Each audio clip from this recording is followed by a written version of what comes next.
Você acompanha agora o Jornal da Rede Alesp. Tudo sobre o Legislativo do Estado de São Paulo.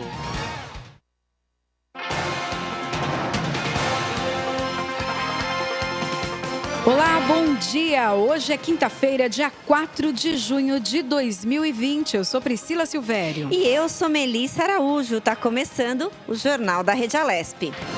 Jornal da Rede Alesp. O Jornal da Rede Alesp na cobertura ao combate do novo coronavírus. Nós preparamos diariamente para você atualizações e todas as informações sobre a pandemia. Entrevistas com parlamentares, com especialistas de vários setores, tudo o que você precisa saber sobre o que está acontecendo em São Paulo, no Brasil e no mundo. Agora, 9 horas e 30 minutos pontualmente. Bom dia, Melissa. Bom dia, Priscila. Estamos juntas, então, até as 2h30 da tarde com informações atualizadas sobre essa pandemia, né? O novo coronavírus, como ele tem, né, se comportado, tanto aqui no estado de São Paulo, no Brasil e no mundo, né? Exatamente. A gente percebe que a cada semana que a gente vem para o nosso plantão, a gente tem uma visão diferente aí do que está acontecendo na cidade, do que estão acontecendo. Óbvio que as notícias não são as mesmas, é claro, mas a gente percebe que as coisas vão evoluindo e vão tendo uma modificação aí de informações. E a gente, na verdade, vai amadurecendo de uma coisa que a gente não sabia como é que ia ser, né? Nunca tínhamos vivido algo parecido. Exatamente. A medicina, os especialistas, né, diariamente descobrem novas situações, novos medicamentos. Outro dia até conversava com algumas amigas, né? Porque sempre tem essa questão, põe máscara, não usa máscara, é importante, não é, tal remédio. Porque ainda é algo muito novo e as pessoas estão num momento de experimentação. Você sabe, Priscila, que essa semana eu entrevistei uma médica que se infectou pela Covid, né? Uhum. E ela trouxe a experiência dela não só como paciente, mas também como médica, né? Como a gente fala, nos dois lados do balcão. E ela falou assim, quando eu me infectei há um mês, era uma visão, era um protocolo, era uma forma. Hoje já é outro. Hoje eu já trato o meu paciente de uma forma diferente do que eu fui tratada. Por quê? Porque os protocolos foram evoluindo ao longo das semanas, né? Não tem como se manter nas mesmas coisas de antes. Né? Então, eu acho que isso é importante que a gente chame atenção, porque às vezes as pessoas criaram teorias lá no começo e acham que elas se mantêm. Não é assim que funciona. A medicina tá num ritmo frenético, literalmente, né? E todos à procura da vacina, né? Tão esperada, a medicação correta para a cura da Covid. Então, todos estão em movimento para que nesse momento, não só o Brasil, né, que tem sido tão impactado por conta da doença, mas o mundo todo, né, tem aí um respaldo e uma resposta. Acho que a gente vai trazer, a gente vai falar de Covid por muitos anos ainda.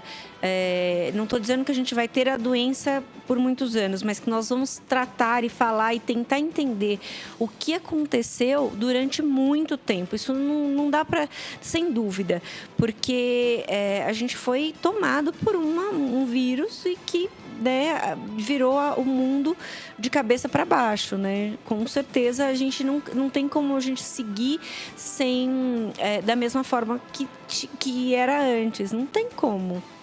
E aí, como foi a sua vinda para cá? Hoje, um dia friozinho, chuva, garoa, né? Mas eu acho que estava menos frio que a semana passada. Ah, sim. Agora, com relação ao trânsito, eu costumo brincar o seguinte. Eu venho pela Avenida Interlagos, quem conhece aqui São Paulo, a Zona Sul de São Paulo, eu venho pela Avenida Interlagos, Teotônio Vilela, Interlagos, Washington Luiz, aeroporto, para até chegar aqui ao Ibirapuera. Eu costumo brincar que quando chega na Interlagos, abre um portal, certo? E aí todo mundo sai na rua ou não, né? Porque quando eu estou sentindo o bairro, o caminho vem tranquilo até Interlagos. Quando chega na Interlagos, começa a movimentação de pessoas na rua e o volume maior de carros. Dessa vez foi o contrário, sentido centro, que eu percebi esse volume maior de pessoas na rua e de carros. Então, hoje, por exemplo, eu cheguei 15 minutos depois do horário que eu costumo chegar normalmente. E isso é reflexo do trânsito que está se intensificando aí em algumas áreas, né? Então, assim como na semana passada, eu tive que cortar ali caminho para conseguir chegar no horário certinho, porque realmente eu percebi que tinha um movimento de carros por toda a parte muito maior do que o normal, né? Do que o que estava normal antes, né? As pessoas começaram a retomar, né, algumas atividades, voltaram aos seus empregos de uma forma mais controlada, não indo todos os dias, né, ao trabalho, mas já começa, então, a se intensificar essa saída de casa, né, que a gente percebe. De manhã eu até vi um especialista falando que algumas pessoas não entenderam bem o decreto do governo. Acharam que dia 1º estava tudo liberado, e não. Na verdade, as empresas têm que mandar um protocolo de testagem, um protocolo de higienização do ambiente de trabalho, de fluxo de pessoas no ambiente de trabalho. Não é assim. Olha, pode ir todo mundo. Não. O governo estipulou regras e essas regras precisam ser cumpridas para que a gente se mantenha com a saúde em dia, sem precisar ir para os hospitais e usar respirador e a estrutura hospitalar, né? É verdade. Bom, vamos então ao nosso giro de notícias. Agora nós temos 9h36. Você está no Jornal da Rede Alesp e agora a gente vai fazer um balanço da situação do coronavírus. Vamos conferir os dados sobre o coronavírus no Brasil nesta quinta-feira, segundo o levantamento junto às secretarias estaduais de saúde. Foram registradas 32.602 mortes provocadas pela Covid e 587.017 casos confirmados da doença em todo o país. Segundo a pasta, o Brasil registrou o recorde de 1.349 mortes por Covid-19 em 24 horas, chegando a 32.548 vítimas e 584.016 casos contabilizados. O diretor de emergência da Organização Mundial de Saúde, a OMS, Michael Ryan, destacou na segunda-feira que o Brasil foi um dos países com maior aumento de casos de Covid nos últimos dias. Também afirmou que o país está entre aqueles que não chegaram ao pico da transmissão. Desde 22 de maio, o Brasil é o segundo país com mais casos confirmados da Covid-19, atrás apenas dos Estados Unidos, que registravam mais de 1,7 milhão de casos neste domingo, segundo o levantamento global feito pela Universidade Norte-Americana Johns Hopkins. Vamos conferir também a taxa de ocupação de leitos de UTI em todo o país. No Acre, 78,2% em todo o estado. Em Alagoas, 78% em todo o estado. No Amapá, 97,98% em todo o estado. No Amazonas, 71% em todo o estado. Já na Bahia, 68% em todo o estado. No Ceará, 89% em todo o estado. No Distrito Federal, 69,5% na rede privada e 42,24% na rede pública. No Espírito Santo, 77,55% em todo o estado. Em Goiás, 66,15% dos leitos da gestão estadual em todo o estado. No Maranhão, 97,5% na Grande São Luís, 84,4% no interior e 90% em Imperatriz. Em Mato Grosso, 14,2%. Em Mato Grosso do Sul, 2,8%. Em Minas Gerais, 70% em todo o estado. No Pará, 84,36% em todo o estado. Na Paraíba, 73%. No Paraná, 44% em todo o estado. Em Pernambuco, 98%. No Piauí, 61%. No Rio de Janeiro, 86% em todo o estado. No Rio Grande do Norte, 93%. No Rio Grande do Sul, 72% em todo o estado. Em Rondônia, 62%. Em Santa Catarina, 51% do sistema público em todo o estado. Em São Paulo, 69,3% em todo o estado. Em Sergipe, 89,6% do sistema público de todo o estado. E no Tocantins, 50% dos leitos ocupados no estado. Roraima não divulgou a lotação dos leitos de UTI no estado. Jornal da Rede Alesp. A gente percebe, né, Pri, que mudou os percentuais, abaixaram um pouco os percentuais. Isso é reflexo, é bom a gente esclarecer aí para o público que isso é reflexo da chegada dos respiradores. Então, quanto mais respiradores, você tem uma oferta maior de leitos e aí as pessoas também permanecem menos tempo nas UTIs, né? Então, quer dizer, elas têm um tratamento mais rápido e permanecem menos tempo. Então, quer dizer, a gente vê, é importante que a gente tenha esse panorama toda semana para que a gente consiga enxergar isso que está acontecendo, né, com os estados brasileiros. É isso, vamos falar um pouquinho sobre a coletiva que aconteceu ontem no Palácio do Governo com o governador João Dória. São Paulo não é mais o epicentro da pandemia de coronavírus no país. O anúncio foi feito pelo governador João Dória durante a coletiva de imprensa realizada ontem no Palácio dos Bandeirantes. O governador relembrou a importância do Plano São Paulo de forma gradual, sempre apoiado em medidas pontuais e progressivas, com base em indicadores da saúde. São Paulo evitou que 1 milhão de pessoas ficassem doentes, o que representa cerca de 70 mil vidas poupadas. Os dados são da ciência, não são dados da política. Repito, 1 milhão de pessoas salvas da doença, da contaminação, e 70 mil óbitos evitados em São Paulo. São pessoas, são vidas salvas, certas na hora certa. São Paulo não liberou geral. A retomada da economia será feita de forma gradual, sensível, segura e amparado na ciência. Nenhuma medida aqui será precipitada e nenhuma será tomada por pressão de quem quer que seja. Não há pressão de prefeitos, não há pressão de parlamentares, não há pressão de empresários, não há pressão do governo federal.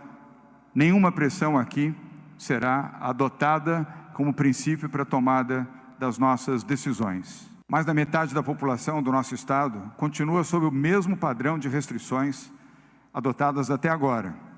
E essa realidade será mantida, no mínimo, até o próximo dia 15 de junho, na atual quarentena. O governador lembrou que as decisões de flexibilização gradual podem ser repensadas. Da mesma forma que o Plano São Paulo oferece regras para a progressão da retomada, ele também apresenta indicadores para a revisão imediata das medidas e, se necessário, o retorno à situação anterior. Bruno Covas e eu não temos compromisso com o erro. Nosso compromisso é com o acerto, é o compromisso com a vida. Se tivermos que dar um passo atrás para salvar vidas, não teremos nenhuma hesitação em fazê-lo. Durante a coletiva foi anunciado um acordo entre o governo de São Paulo e as concessionárias de energia elétrica ANEEL, de gás com gás e Sabesp, que vai garantir o fornecimento de água, luz e gás para famílias de baixa renda em todo o estado, até o dia 31 de julho, o que vai beneficiar mais de 2 milhões de pessoas. Elas estarão protegidas pelo entendimento, pela negociação do governo do estado de São Paulo com os concessionários destes serviços. Não há imposição, há entendimento, há razão, compaixão e compreensão. que é a forma que o governo do Estado de São Paulo tem adotado como um dos princípios da sua conduta nesta pandemia. Em relação à saúde, João Dória lembrou que São Paulo não é mais o epicentro da Covid-19 no país, graças a medidas preventivas adotadas pelo governo, apoiado pelo Comitê de Contingência do Coronavírus. 2 meses atrás, São Paulo era o epicentro da pandemia. Agora, não é mais. São Paulo é o 9º estado do Brasil na proporção de óbitos por milhão de habitantes. E continuamos aqui solidários a todos os estados brasileiros e os seus governadores que fazem um enorme esforço para salvarem vidas nas suas respectivas regiões. Espanha, França ou Itália, que já iniciaram a reabertura de suas economias e até mesmo abrindo praias, museus e escolas, têm taxas de óbitos por milhão de habitantes de 2,5 vezes até 3,5 vezes maiores do que a do estado de São Paulo. Durante a coletiva, o prefeito de São Paulo, Bruno Covas, fez o registro da situação atual dos hospitais da capital paulista. A ocupação em UTIs na rede pública chega a 63% da capacidade total. São 57 mil pessoas curadas da Covid-19 e 4.305 mortes. O prefeito aproveitou para falar sobre o racismo. Ele fez referência aos atos de violência e protestos nos Estados Unidos, depois da morte do segurança George Floyd, mas também lembrou que o preconceito também existe por aqui. Falar sobre racismo, conversar sobre ele, ensinar nossas crianças valores que rompam essas amarras. Nossa cidade tem 40% de pretos e pardos na sua população. E sobre eles pesam indicadores socioeconômicos desproporcionais. São reveladores de menores oportunidades e maiores dificuldades. Em todos os indicadores, a desigualdade se revela. A renda média dos brancos é mais do que o dobro da dos negros. A expectativa de vida chega a ser de 8 anos a menos nos bairros mais pobres, onde grande parte da população negra vive. Os negros e pardos são 57% das vítimas de violência dos homicídios. Precisamos falar sobre o racismo. Precisamos aprender sobre isso. Antes de encerrar a coletiva de imprensa, o governador João Dória anunciou a campanha, em parceria com a Prefeitura Paulista, para reforçar o uso de máscaras, o que no estado de São Paulo é obrigatório por lei. O governador também fez questão de agradecer aos profissionais da saúde na luta contra a Covid-19. Aos médicos, paramédicos, enfermeiros, técnicos, auxiliares, agentes comunitários, fisioterapeutas, farmacêuticos, biomédicos e demais profissionais que atuam na medicina para proteger a saúde dos brasileiros de São Paulo, a todos vocês, repito, a todos, indistintamente, o nosso reconhecimento. Muito obrigado. Vocês estão salvando milhares de vidas em São Paulo. A gratidão não é apenas do governo, é a gratidão de 46 milhões de brasileiros. Jornal da Rede Alesp. 9h48 e agora nós vamos de entrevista. O Jornal da Rede Alesp conversa agora com Jefferson Mariano. Ele é analista socioeconômico do IBGE. Ele nos fala sobre a queda de produção industrial no Brasil. Bom dia, Jefferson. Seja muito bem-vindo ao Jornal da Rede Alesp. Olá, bom dia. É um prazer bastante grande estar com vocês. Jefferson, segundo os dados de vocês, do IBGE, em pesquisa divulgada ontem, a produção industrial caiu 18,8% em abril, frente a março de 2020. Por que essa queda está sendo considerada histórica por vocês, analistas? Essa pesquisa, né, que ela divulga os resultados mensais do comportamento da atividade econômica no Brasil, nesse caso da indústria, essa nova série ela começou em 2002. Nós fizemos alterações metodológicas, né? E desde o início da série de 2002, nós não observávamos uma queda tão acentuada. Então, realmente, é inédita essa queda, né? Nem mesmo em 2009, quando nós enfrentamos a crise econômica financeira mundial, né? O Brasil não observou uma queda tão acentuada da atividade industrial. Jefferson, quais foram os fatores que fizeram com que o setor industrial tivesse, então, esse registro de queda e quais os setores que mais foram comprometidos? Sim, né? Na verdade, a crise, né? A pandemia, né? A paralisação praticamente completa da atividade econômica afetou praticamente todos os segmentos, todas as cadeias da indústria no país, né?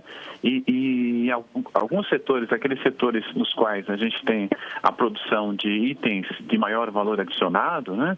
Foram que sofreram impactos maiores. Por exemplo, a produção de veículos automotores, né? A queda foi de 88%. Na verdade, o setor parou completamente, né? Não ocorreu produção, né? E aí nós observamos esse impacto em função da cadeia de comercialização, né? As concessionárias todas paradas. Então, primeiro por conta do fechamento propriamente dito do mercado e depois também por conta do rendimento das famílias, né? Aí as decisões das famílias com relação a algumas aquisições.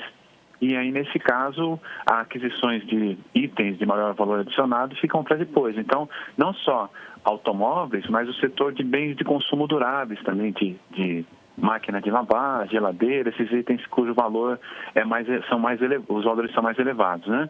Mas, além disso, também nós tivemos um impacto bastante negativo no setor de máquinas e equipamentos.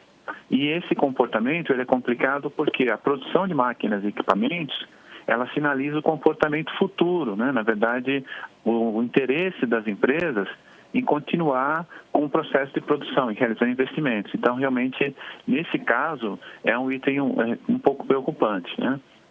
Por outro lado, o que a gente observa, na verdade, os setores que tiveram um comportamento positivo foram aqueles para os quais a gente observa o incremento do consumo, né? Na verdade, o setor de alimentos, a produção de alimento e a produção relacionada a itens de higiene pessoal, limpeza e farmacêutico, né? Ou seja, que é um reflexo do quadro da pandemia, né? Que as pessoas estão nas suas residências e têm basicamente consumido esses itens. Jefferson, esse é o pior momento da indústria brasileira?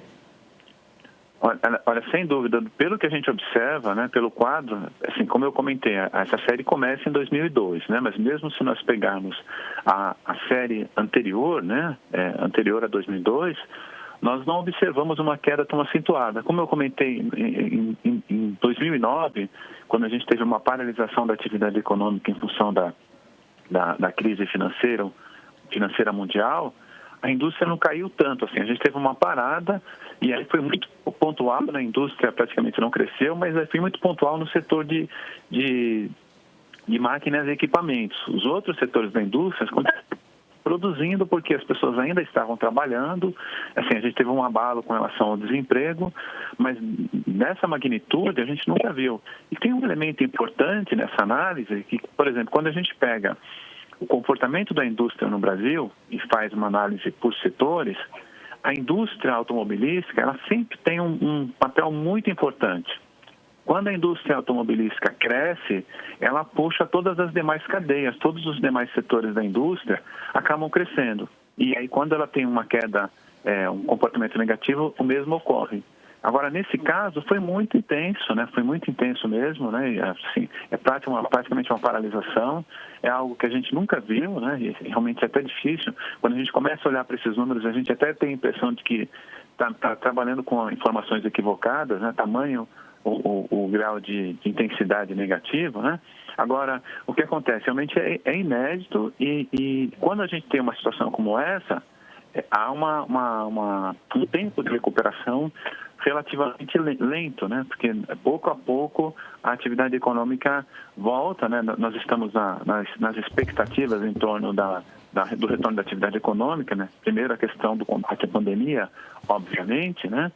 Mas assim, essa questão da retomada, ela vai ser uma retomada lenta, em função do tamanho da queda, né? E de todas as demais cadeias produtivas. Aí eu estou falando da indústria automobilística, mas assim, as outras cadeias, as cadeias que são conectadas, né? Elas acabam sendo afetadas. E o que é importante destacar é o efeito que a indústria provoca também nos outros setores da atividade econômica, porque, na verdade, a gente tem uma rede muito grande de serviços que são conectados à indústria, serviços que são prestados à indústria, que também estão paralisados nesse momento. E aí tem um impacto com relação à queda na renda dos trabalhadores desse segmento e, consequentemente, nada a gente observar, as pessoas têm o comportamento de observar que a participação já não é o que era no passado recente, mas tem um efeito muito grande, muito grande no sentido de aplicar os setores. As pessoas passam a consumir mais, enfim, né? Então, esse processo está interrompido nesse momento. Algum setor, nesse período, teve uma crescente, registrou algum crescimento? E também essa queda, que é bem acentuada, ela se dá a recuperação, né, da indústria no último ano, né? Em abril do ano passado, já se começava uma recuperação e por isso que ela foi tão grande?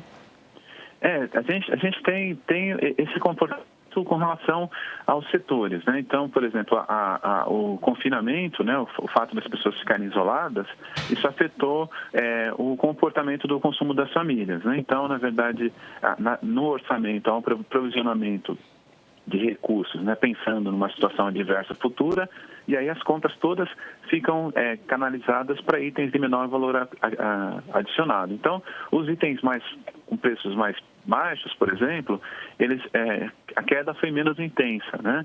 E aí, como eu comentei, no caso do consumo, dos itens alimentícios, a gente teve um crescimento, porque as pessoas deixaram de consumir fora, né? A gente teve uma paralisação do consumo de alimentação fora do domicílio, as pessoas passaram a se alimentar no domicílio, e aí com isso tem um incremento, um crescimento de todos os itens relacionados a produtos alimentícios.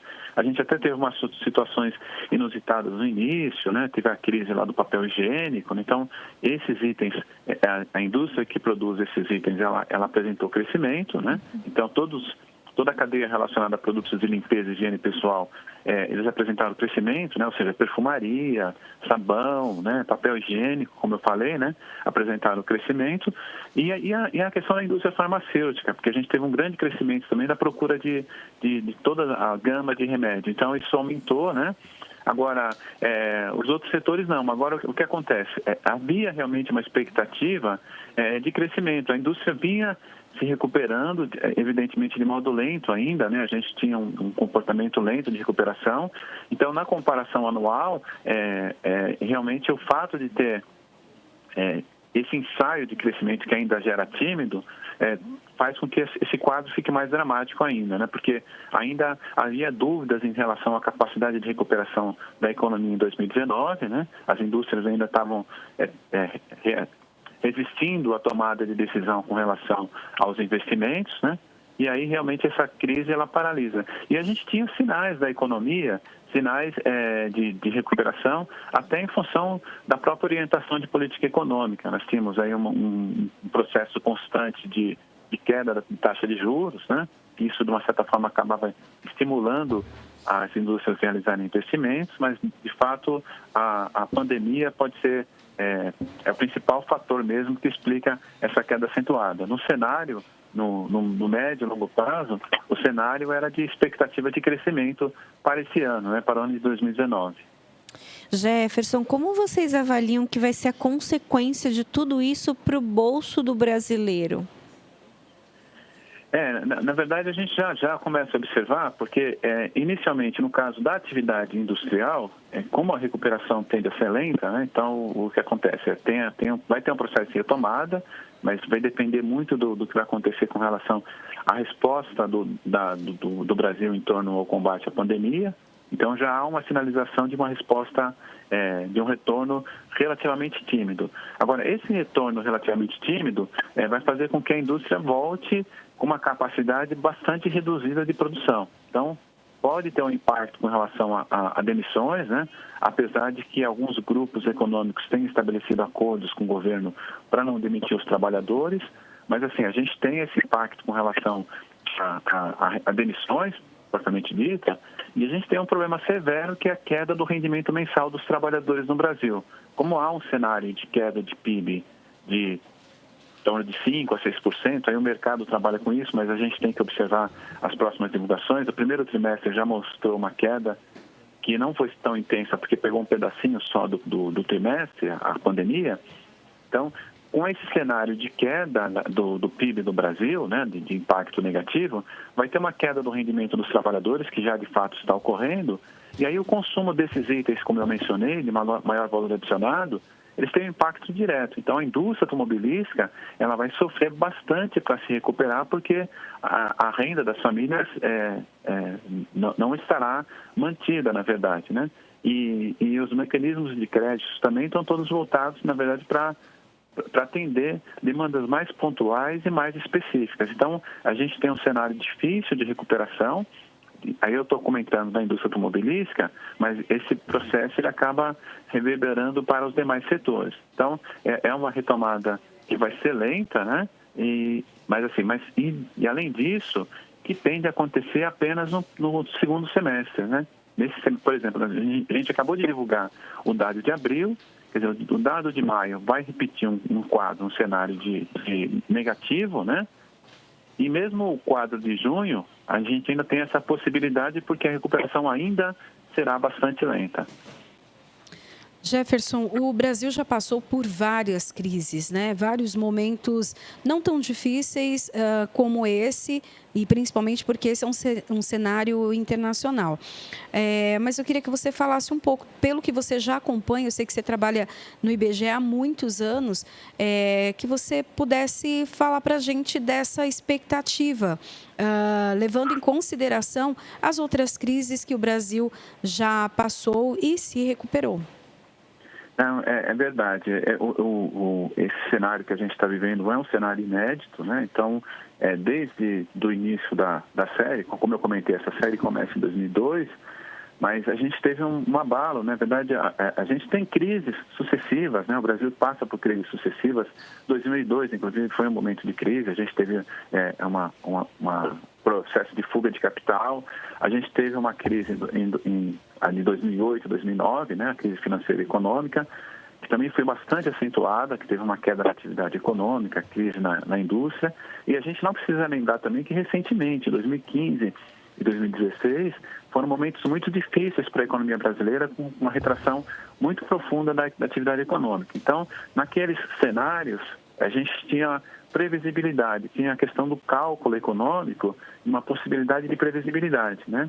Então, o que traz de novidade para esse novo momento é um cenário de incerteza, porque a gente tem dificuldade de fazer cálculo econômico, porque assim, a gente não tem uma segurança de a partir de qual momento a crise, a pandemia será solucionada, porque a gente tem um cenário internacional, todos os países enfrentando o mesmo problema, e tem uma parte importante do que o Brasil produz, do que a indústria brasileira produz, que é direcionada para o mercado internacional. Então, a indústria automobilística no Brasil, por exemplo, tem uma parcela significativa da produção que é direcionada para o mercado internacional e que, nesse momento, ele está fechado, né? Então, a gente vai ter um impacto, inclusive, com relação à cadeia exportadora. Então, a gente pensar em termos de perspectiva para o futuro, levar em consideração todos esses elementos. Então, por isso que é uma dificuldade adicional, que é uma novidade no Brasil, que é um momento difícil de recuperação e é uma recuperação inédita na qual a gente não tem certezas, na verdade. A gente não tem muitos elementos para precisar em que momento ocorrerá a recuperação, né? E de qual magnitude isso será, né? Por exemplo, porque a gente tem, por exemplo, alguns analistas, né, fazendo cenários com relação à perspectiva de crescimento da economia, projeções do PIB, né? Mas essas projeções elas estão sempre mudando, né?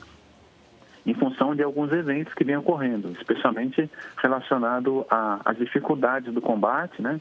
De fazer com que a economia volte a funcionar. E aí, no caso específico da atividade industrial, São Paulo é um elemento chave, né? Porque, na verdade, A gente tem uma grande concentração da atividade econômica do Brasil em São Paulo. Também a gente tem uma grande concentração enorme da atividade industrial, né? Uma grande parcela da indústria está aqui em São Paulo. Então, o processo decisivo é observar a partir de que momento São Paulo vai ter a possibilidade de retomar, da economia retomar, das indústrias voltarem a funcionar. E aí, dependendo dessa velocidade, vai ser a resposta e a nossa capacidade de sair dessa crise. Jefferson, nós gostaríamos muito de agradecer a sua participação no Jornal da Rede Alesp. Sempre seja muito bem-vindo aqui na nossa casa. Se quiser e puder voltar para dar outros panoramas aí da evolução dessa situação aí no país, a gente está aqui de portas abertas. Muito obrigada, viu? Eu que agradeço, viu? Até a próxima. Até a próxima. Nós falamos agora com Jefferson Mariano, que é analista socioeconômico do IBGE, que trouxe para nós informações atualizadas sobre a queda de produção industrial no Brasil.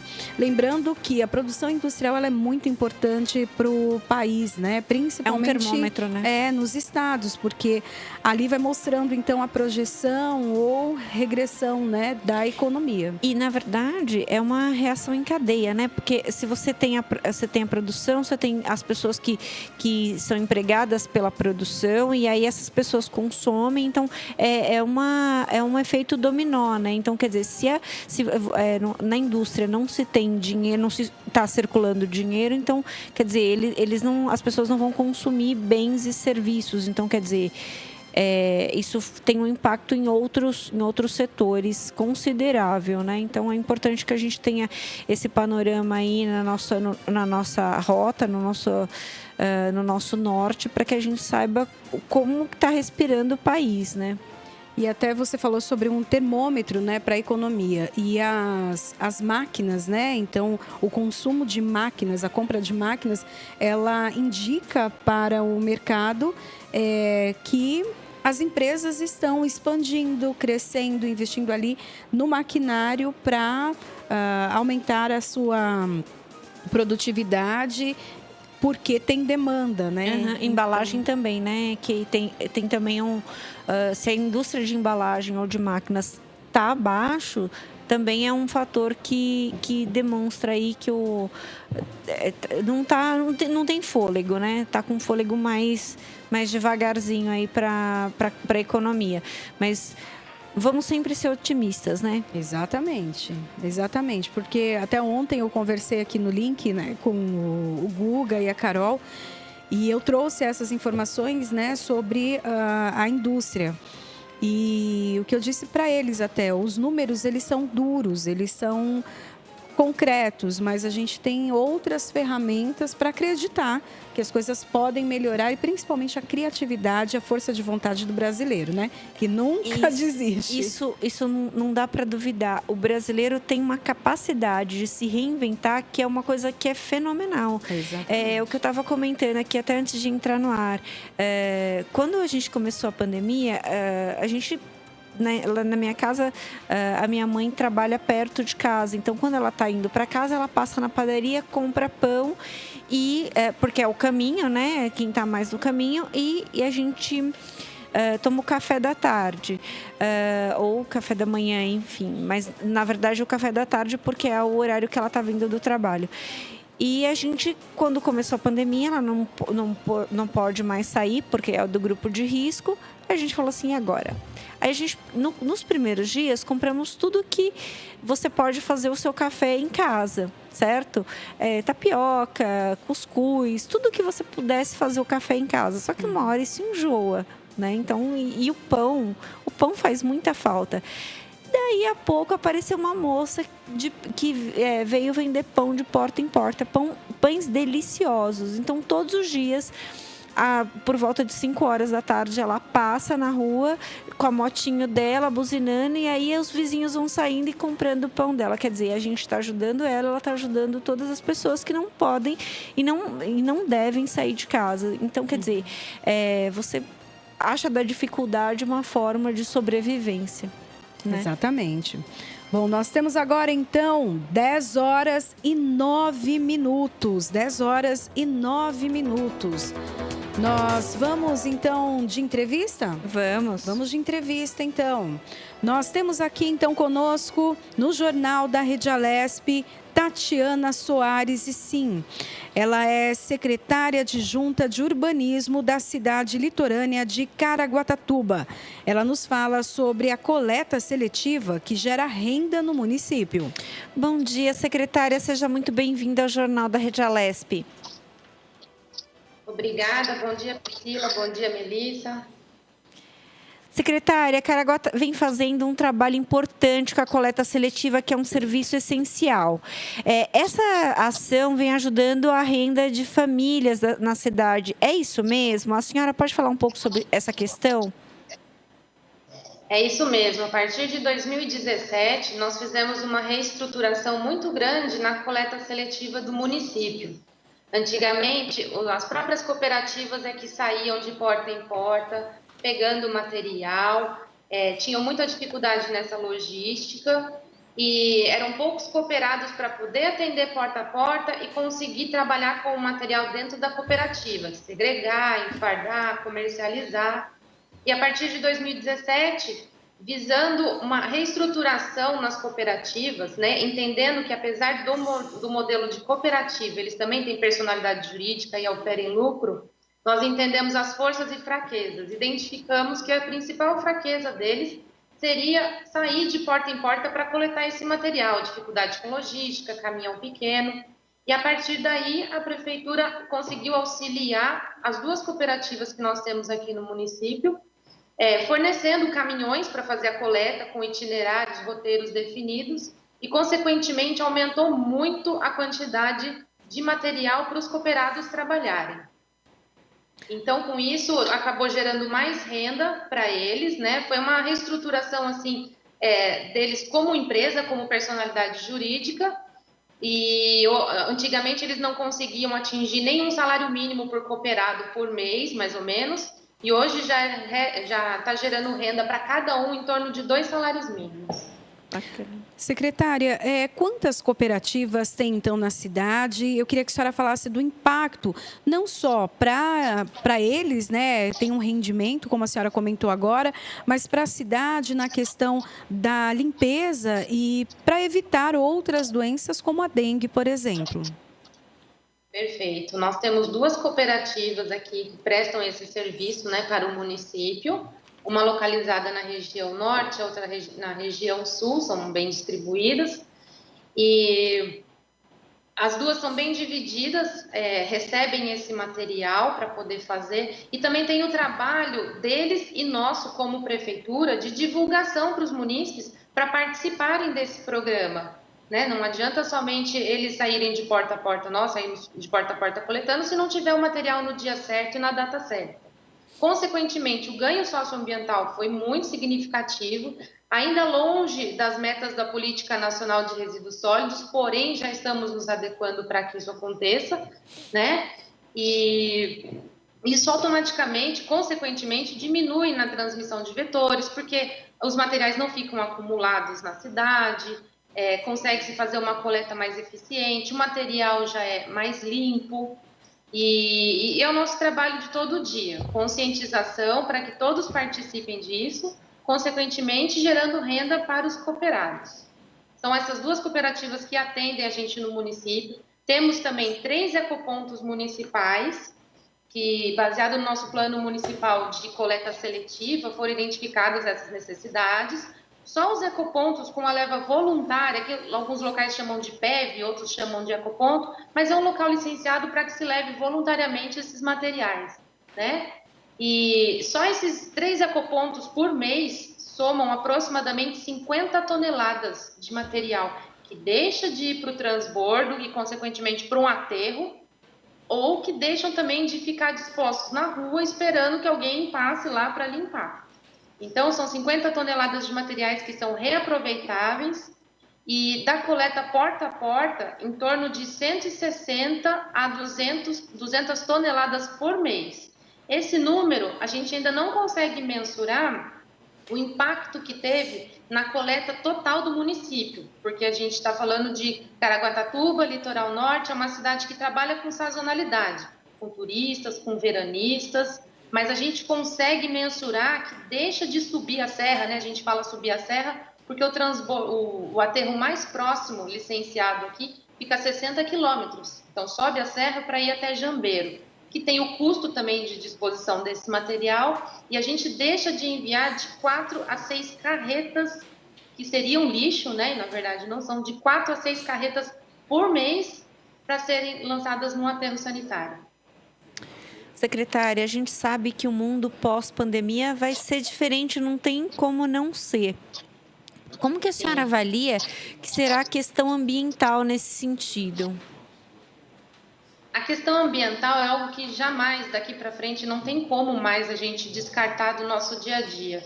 E por consequência da pandemia, das pessoas estarem mais em casa, as pessoas tiveram um pouquinho mais de tempo também de ver como que é o esquema do dia a dia, da rotina. Então, a nossa procura por entender como funciona, como participar da coleta seletiva, nesse período que nós ficamos em quarentena, aumentou. As pessoas conseguiram ver em casa o que se produz de lixo, que nem tudo é lixo. Porque os coletores também da coleta regular, coleta pública, não estavam passando todo dia mais. Então, as pessoas tiveram que se organizar. E muita gente liga aqui na secretaria e ainda fala: nossa, mas aí que eu percebi que mais de 50% do que eu mandava para o lixo, na verdade, não é lixo. Então, teve um consumo maior em casa, dos deliveries de saquinho de papelão, de embalagens que podem ser reaproveitadas, né? E as pessoas conseguiram ter um pouquinho mais de consciência em relação a isso. E no mundo pós-pandemia, esse novo jeito de se viver que nós vamos ter que pensar daqui para frente, é muito importante a gente pensar na segregação dos resíduos dentro de casa. Então, saber o que é orgânico, o que dá para se fazer uma compostagem, saber o que efetivamente é resíduo, que precisa ir para o aterro, e ter a consciência de que 60% a 70% dos resíduos que são gerados em casa são recicláveis, reaproveitáveis ou reutilizáveis de alguma forma. Então, é importante, isso aconteceu, está acontecendo ainda, as pessoas estão vendo mais dentro de casa, e é isso que a gente tem que pensar daqui para frente, os impactos que a gente causa, não só na porta da nossa casa, não só dar descarga e sumir, a gente precisa saber para onde está indo todos os resíduos que a gente gera. Deputada, eu queria que a senhora explicasse para a gente um pouquinho sobre essa separação, né? Como ela deve ser feita e há uma identificação na hora de, por exemplo, colocar ali para o recolhimento desse material. Sim, o importante, basicamente, é a gente separar os resíduos entre recicláveis e não recicláveis. Tá? A questão de separar entre vidro, papel, plástico, isso não é tão importante, porque no caso aqui de Caraguatatuba, as cooperativas fazem esse tipo de segregação. E ao contrário do que a gente pensa, é mais complicado, porque, por exemplo, garrafa PET. Nós temos no mercado garrafa PET verde, garrafa PET roxa, laranja, transparente. Cada uma, vidro também é a mesma coisa. Tem vidro azul, tem vidro verde, tem vidro transparente. Cada um tem um tipo de destinação diferente. Então, se a gente conseguir em casa já fazer essa segregação do que é reciclável e não reciclável, já está de bom tamanho. Lembrando sempre que o reciclável, mais importante, como é um resíduo que não junta bicho, não tem cheiro, precisa ser lavado e seco antes de ser disponibilizado para coleta seletiva. E uma coisa muito importante também que a gente tem ressaltado bastante é que as pessoas muitas vezes se confundem, porque a luva é plástica, porque a máscara que a gente está usando também é de papel, material reciclável, está mandando para a coleta seletiva. Então, tem uma campanha bastante grande aqui na cidade, explicando do risco de contaminação, inclusive para os cooperados, para quem coleta esse material reciclável. Então, máscara e luva, apesar de ser um material, né, que a gente conhece, não é reciclável. Ele deve ser devidamente embalado, isolado, para que seja levado na coleta regular. Exatamente, é material contaminado, né, secretária? Secretária, amanhã é o Dia Mundial do Meio Ambiente. A senhora é representante de uma prefeitura que é uma cidade litorânea, recortada pela Serra da Mantiqueira e por locais de preservação. Como a cidade tem lidado com isso? Olha, nós temos assim muita parceria aqui com o Parque Estadual da Serra do Mar, que pega grande parte do nosso município. Geralmente, nessa semana, nós faríamos atividades durante a semana toda com as escolas, plantios de árvore, limpeza de praia, mas tudo isso envolve um grande número de pessoas. Então, infelizmente, a gente vai fazer alguns tours virtuais aqui pelo viveiro de espera que nós temos, pelos ecopontos, para que as pessoas conheçam mais. É uma semana assim bem diferenciada, com bastante atividades para todo o município. Mas para esse ano a gente está um pouquinho mais restrito. Mas não deixa de ser importante a gente sempre lembrar essa data. Secretária, muito obrigada pela sua participação, pelas dicas, né, que a senhora também trouxe hoje, para que todo mundo faça um pouquinho e ajude, né, na questão do meio ambiente. A gente percebe que o planeta precisava de uma nova educação também de todos nós. Muito obrigada pela sua participação. Muito obrigada e um bom dia a todos. Um bom dia. Obrigada, secretária. Bom, nós falamos então com a secretária adjunta de Urbanismo, Tatiana Soares Ician. E é bem importante, né, falar sobre isso. Inclusive, a gente vai ter um AL Repórter aqui na casa, um programa especial falando sobre o meio ambiente. É uma produção da Márcia Flores, nossa editora, e que eu tenho trabalhado com ela nesse programa. E vai falar um pouquinho de vários aspectos do meio ambiente, animais que começaram a ser vistos em lugares em que normalmente o ser humano ocupava e agora com o isolamento eles estão ocupando também esses lugares. E o impacto no ar, na água desse isolamento. Uma das mensagens mais importantes que a secretária nos trouxe é que a gente vai precisar reordenar a nossa vida e ter e aprender. Não tem como a gente voltar ao que era antes. Isso a gente, em todas as áreas, não tem como ser a mesma coisa. Então, a gente tem que aprender a respeitar o meio ambiente, respeitar várias processo natural para que a gente não seja tomado de novo por uma pandemia como essa, porque realmente tem sido muito difícil passar por tudo isso.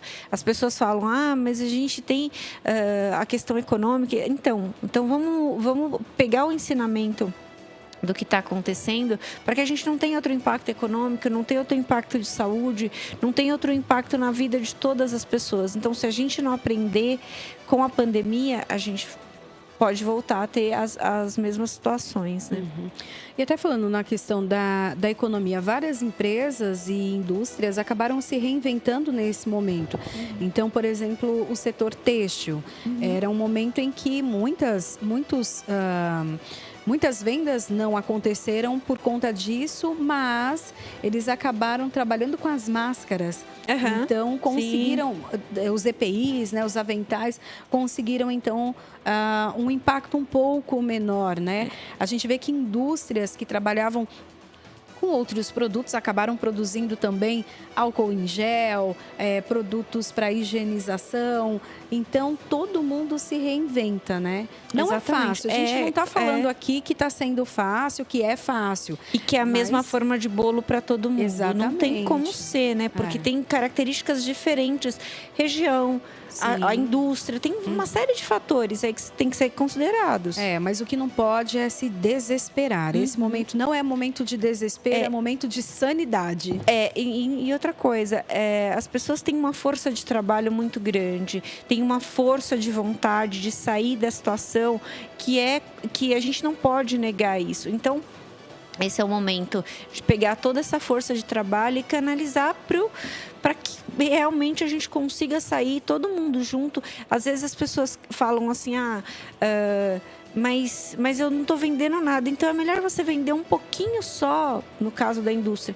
Melhor você vender um pouquinho só do que você não vender nada. Então, quer dizer, não é um momento de você enriquecer, né? É um momento de você se manter. né, nesse momento. Exatamente. Bom, nós vamos para mais informações, mais notícias aqui no Jornal da Rede Alesp, que não para. Até as 2h30 da tarde, estamos ao vivo acompanhando e passando para você todas as atualizações da questão do coronavírus, a pandemia, a Covid-19, tudo que acontece aqui em São Paulo, no estado, no Brasil e no mundo. Agora nós temos então 10h24 e vamos falar de uma pesquisa global. A gente vai falar um pouquinho sobre a vulnerabilidade de algumas pessoas nesse período. Quem mais sofre com a solidão? De acordo com uma pesquisa realizada em 237 países e territórios com mais de 46 mil participantes, não são os idosos que estão em primeiro lugar neste ranking. Pelas respostas dos entrevistados, cujas idades variam entre 16 e 99 anos, os grupos mais atingidos são jovens, homens e pessoas de sociedade mais individualistas. Na verdade, os resultados mostram que o sentimento pode até diminuir com o passar do tempo. Pesquisa global mostra que jovens podem ser mais impactados do que idosos durante a pandemia.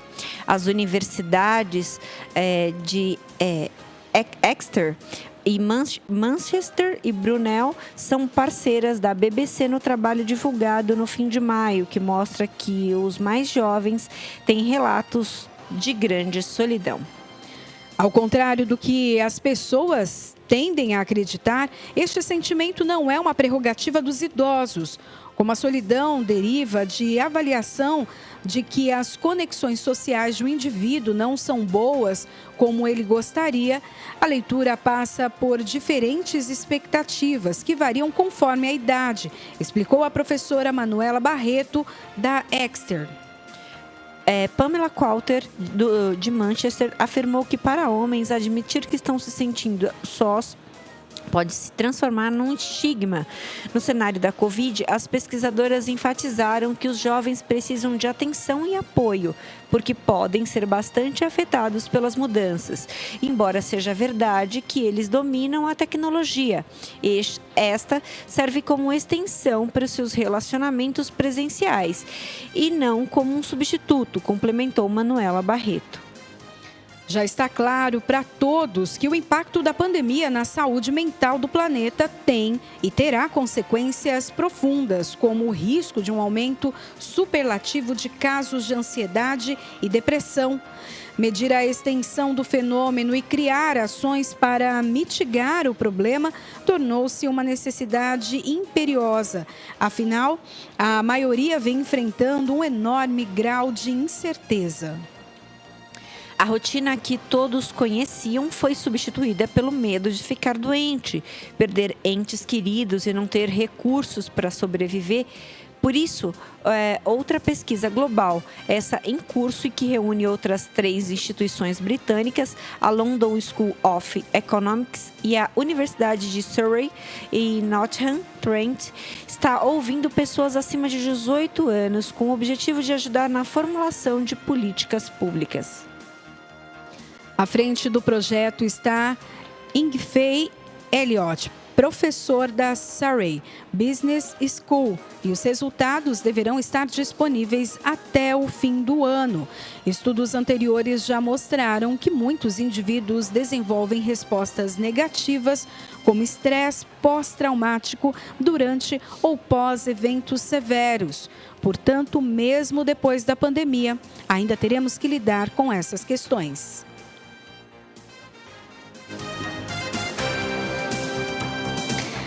Essas questões emocionais ainda vão dar muito pano para manga, né? Sem dúvida nenhuma.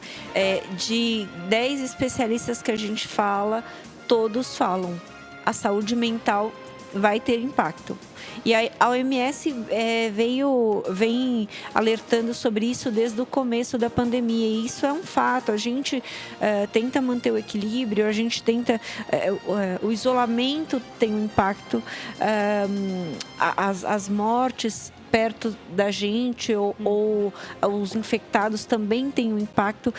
O fato das pessoas não fazerem os rituais de despedida, como o sepultamento, um tempo maior de velório. Tudo isso tem um impacto muito significativo na vida das pessoas que a gente vai carregar e precisa ser tratado.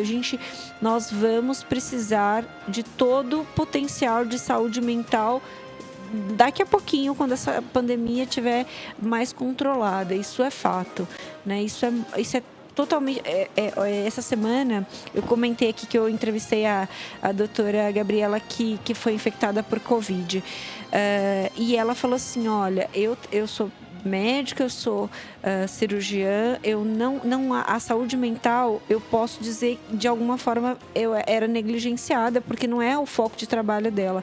E aí ela falou assim, eu me arrependo profundamente, porque eu vejo, durante a pandemia, eu vi quanto o equilíbrio da saúde mental é essencial para se manter bem nesse momento difícil.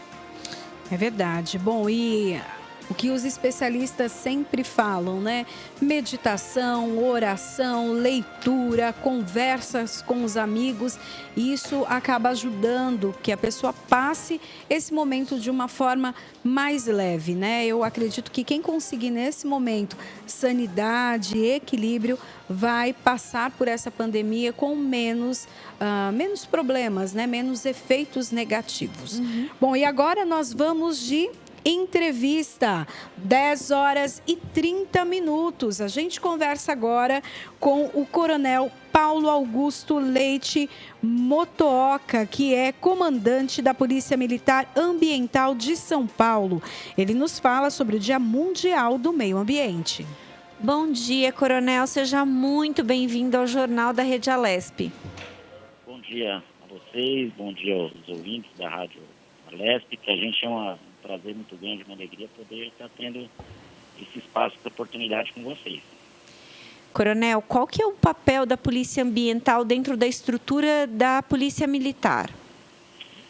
Olha, a Polícia Militar Ambiental é um órgão especializado dentro da Polícia Militar, assim como é o policiamento rodoviário, por exemplo, que tem uma missão constitucional de trabalhar na proteção ao meio ambiente, né? Embora seja especializada, o papel primordial visa a preservação da ordem pública e a segurança das pessoas. E na extensão disso, complementando essa atividade, vem a área especializada voltada ao meio ambiente, à prevenção, à educação, à fiscalização, à repressão, enfim, tudo que envolve as ações de proteção. Coronel, quais os principais desafios da Polícia Ambiental? Olha, os desafios são muitos, viu? Nós vivemos hoje num mundo em que o desenvolvimento social e econômico, né, e é bastante buscado, né? Desde uma pessoa que pratica certas atividades individualmente, né, ou constituindo uma microempresa, até os grandes empreendimentos de impactos, né, grandes mesmo na questão social, econômica, ecológica. Então, assim, os desafios para o policiamento ambiental, acredito que não somente no estado de São Paulo, mas em todo o Brasil e até mundialmente falando, que isso tem uma agenda mundial, com relação à conscientização, né, a forma com que as pessoas, né, que seja o mero cidadão ainda, aquilo que, vamos dar um exemplo bem prático, né, que gosta de descartável, do plástico descartável, né?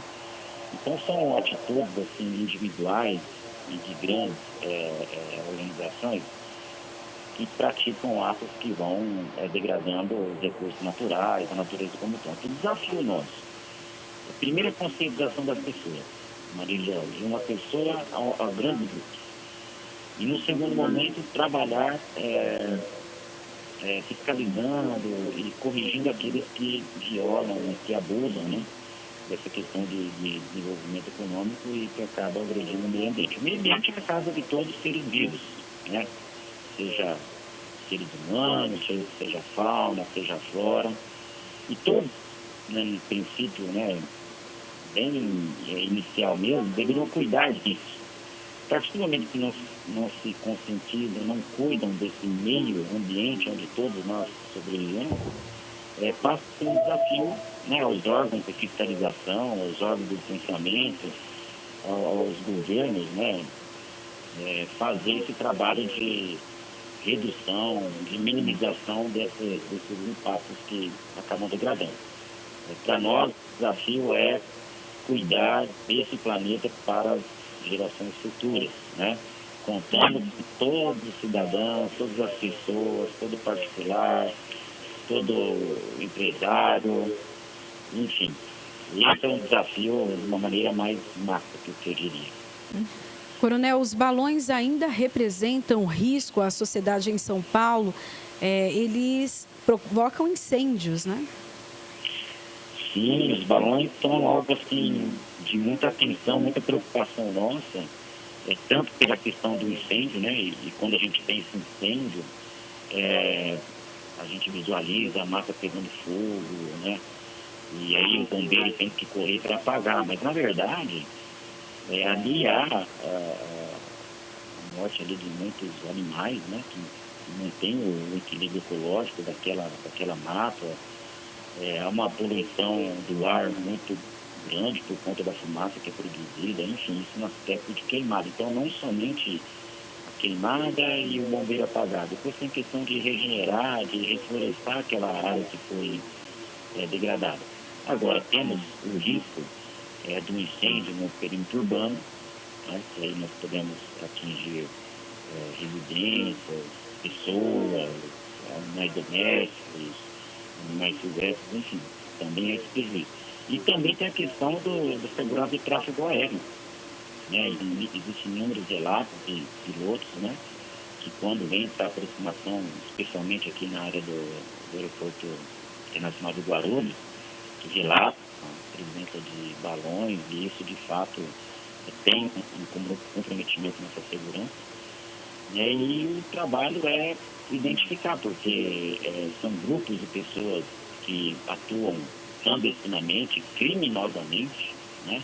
Que ao custo de ver aquele balão voando, soltando aqueles fogos de artifício, né?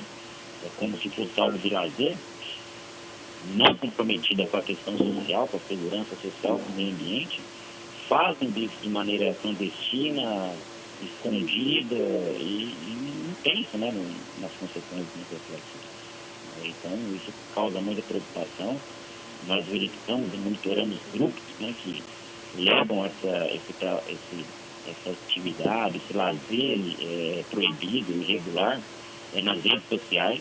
Então, há esse monitoramento, né, e, de fato, assim, temos feito ações e demais ações para poder reprimir esse tipo de atitude e responsabilizar as pessoas, né? Coronel, houve uma redução dos crimes ambientais nesse período de pandemia e isolamento social? Olha, nós ainda estamos assim num período de levantamento estatístico, né? A gente verifica que há uma circulação menor, né? Nas áreas, principalmente das águas internas, rios, no estado todo, onde se tem muitos ranchos às margens do rio. Na própria região litorânea também tem as restrições sociais impostas pelos governos municipais. Então a gente verifica que de fato há uma, preliminarmente falando, né, há sim uma repercussão na questão da redução, sim. Mas isso a gente consegue apurar com mais precisão, né, conforme formos fechando nosso mapa estatístico no trimestre até o final do mês de junho. Coronel, eu queria que você falasse um pouco para a gente sobre o tráfico de animais aqui no estado de São Paulo, se ainda é algo o índice é muito alto, como a polícia tem feito, então, o trabalho, a polícia ambiental tem feito o trabalho, então, para combater esse tipo de crime. Sim, o tráfico de animal é um comércio muito explorado, né? Ele tem uma estrutura, vamos dizer, bem organizada. Ele prevalece na questão dos pássaros, né, os passeriformes. Isso, assim, esses pássaros são extraídos, né, do habitat natural dele e, enfim, alcançam valores altos por unidade de pássaro, né, 40, 50 mil reais, dependendo da raça do pássaro. E é muito comum, e isso, assim, as pessoas muitas vezes olham aquilo como vamos colocar assim, algo ornamental na casa dela, ter um pássaro ali prendido numa gaiola. E assim, existe toda uma movimentação para que seja feita essa captura, né, e esse comércio. Então, é muito forte isso. Nós temos atuado muito em cima de denúncias, né? Mas também há um trabalho de inteligência sendo desenvolvido para que a gente, de fato, chegue naquele grupo organizado que faz, de fato, captura. E não, muitas vezes, naquele que está comercializando. Porque isso é como se nós podemos comparar ao tráfico de drogas. Nós temos o vendedor que comercializa ali no varejo, mas nós temos aquele que está produzindo em larga escala e está fornecendo, né, para esse vendedor comercializar. Então, a gente pode fazer esse paralelo no caso do tráfico de animais. E aqui o Estado de São Paulo recebe, né, mais essa questão de aves, né, que eu estou destacando mais, que vem do Brasil afora, muitas vezes transportado em condições de maus tratos severos, muitos chegam a ser já mortos, né? E o nosso foco tem sido identificar, de fato, as organizações criminosas que estão trabalhando isso, que sustentam isso aí, que comercializam e levantam, assim, valores consideráveis de dinheiro. Coronel, quais espécies são mais visadas nesse tráfico de animais que o senhor citou aí? Olha, eu vou ficar te devendo essa informação no momento, né? Eu não trouxe os dados estatísticos aqui, mas isso, assim, agora, de memória, eu não vou conseguir te passar aí, né? Mas eu posso complementar a informação posteriormente em relação a essa questão. Sim, não tem problema. Coronel, quais são as ações que vocês estão preparando aí para a semana do meio ambiente, para o Dia do Meio Ambiente? Ah, bacana, ótimo. Nós estamos durante toda essa semana, né, que é a semana do meio ambiente estabelecido pela ONU, que todos os anos faz esse trabalho de divulgação, de conscientização, né? Isso vem em 72, onde houve uma conferência voltada ao ambiente humano, em Estocolmo, né? E nessa semana, então, mundialmente é feito esse trabalho, né? Onde é marcado o Dia Mundial do Meio Ambiente e o Dia da Ecologia. Aqui no estado de São Paulo, como um todo, nos 645 municípios, né? Nós estamos fazendo operações diariamente e agora, na quinta e sexta-feira, estamos fechando assim com uma grande mobilização do efetivo do policiamento ambiental, mais de 1.300 policiais, 400 viaturas, e fazendo assim uma mobilização de impacto mesmo, não só para reprimir e coibir, mas o enfoque maior de prevenção e educação, né, considerando ser uma semana de conscientização. Então, essa semana tem essa mobilização operacional em todo o estado. Vamos ter amanhã, né? Até peço licença para estar divulgando, amanhã, dia 5, às 10 horas, uma live, onde está sendo debatido os desafios enfrentados na preservação e fiscalização ambiental. Temos alguns oficiais da Polícia Militar que são especialistas na área do direito ambiental e da fiscalização.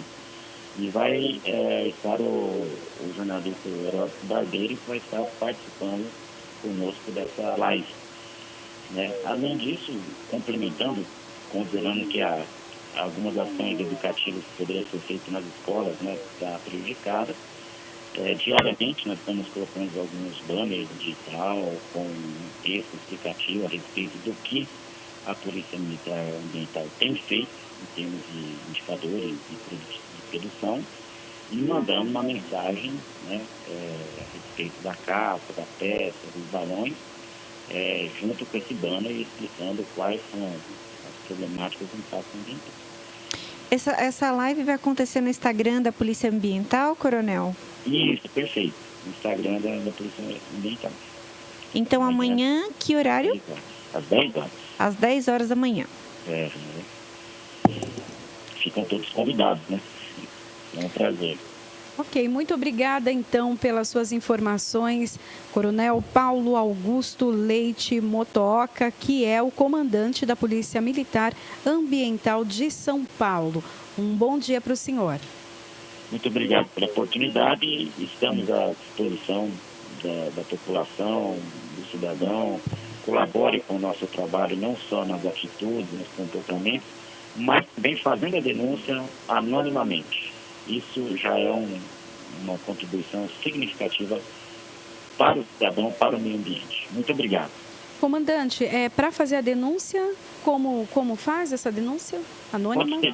Pode ser pelo telefone 181, o Disque Denúncia da Secretaria de Segurança Pública, e pode ser também pelas nossas unidades, né, com os acessos aí via a internet. É só colocar lá o Batalhão de Polícia Militar Ambiental ou Polícia Militar Ambiental e localizar os telefones. Também pode ser feito diretamente às nossas unidades.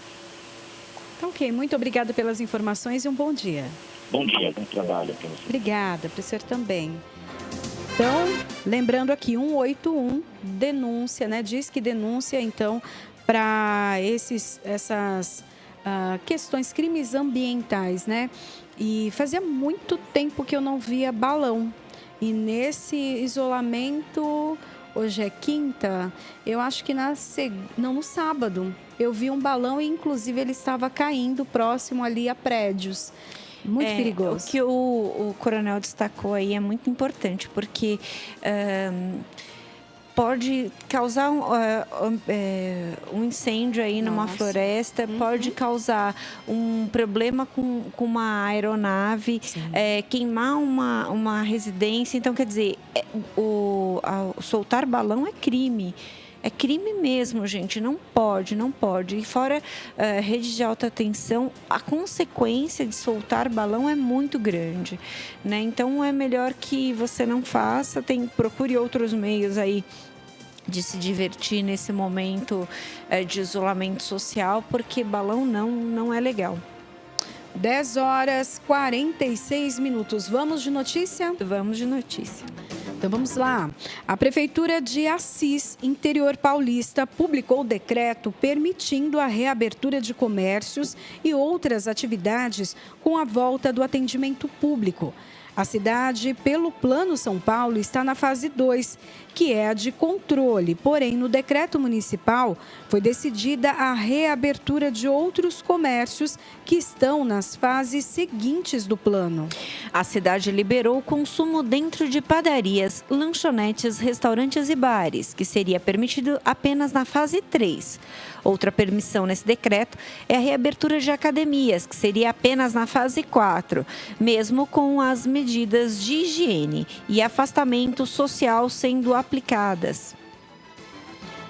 Os comércios de rua podem atender com, no máximo, 20% da sua capacidade em horário reduzido, das 10 às 17 horas. As igrejas também retomaram as suas atividades, limitando até 30% da capacidade total, além da proibição do acesso de pessoas com mais de 60 anos.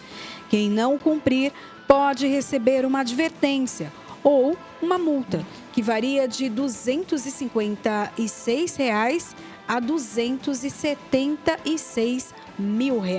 Uau! Multa alta. Multa alta. A consciência, precisa ter consciência. Infelizmente, a multa é o meio que a gente tem que utilizar para chegar a essa consciência, né? Infelizmente, mas muitas vezes é o caminho. Bom, nós vamos agora de entrevista. São 10 horas e 48 minutos. O Jornal da Rede Alesp conversa agora com o deputado Luiz Fernando, do PT.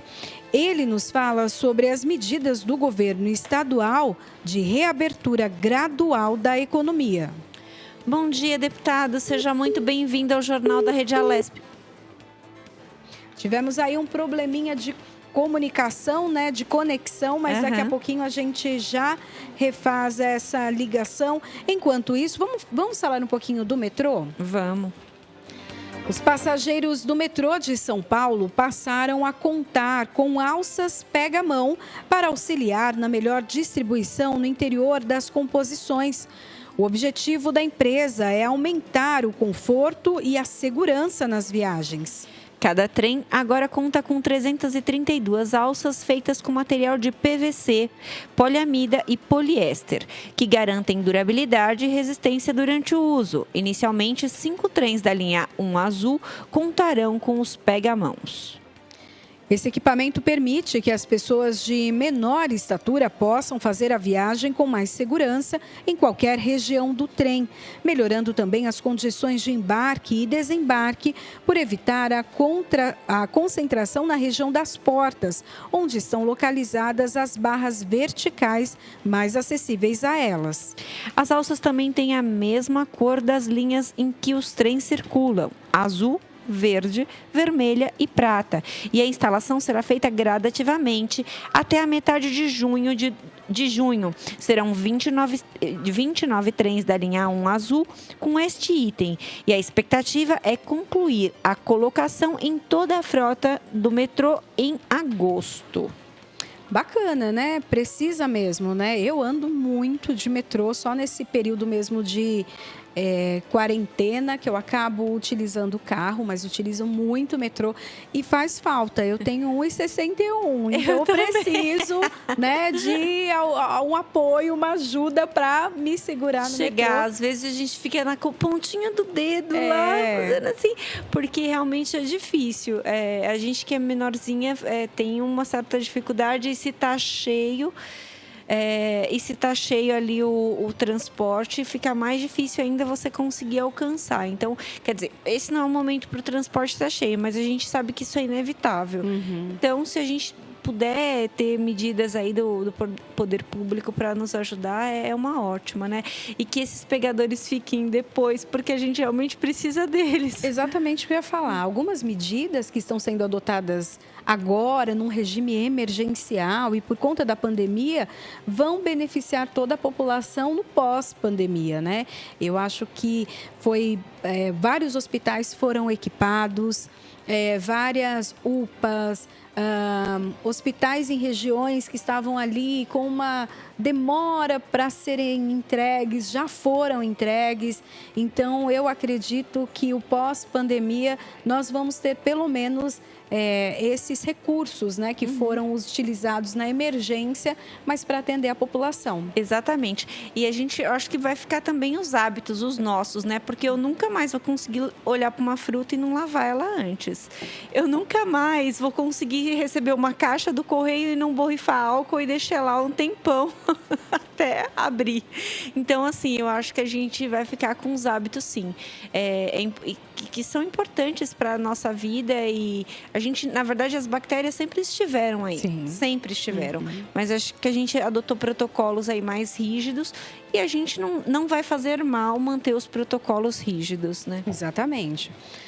Bom, a partir das 2h30 da tarde, o que a gente tem aqui na programação da Rede Alesp e aqui na Alesp, Assembleia Legislativa do Estado de São Paulo, Melissa? A gente tem a tribuna virtual que eu apresento, recebo os deputados...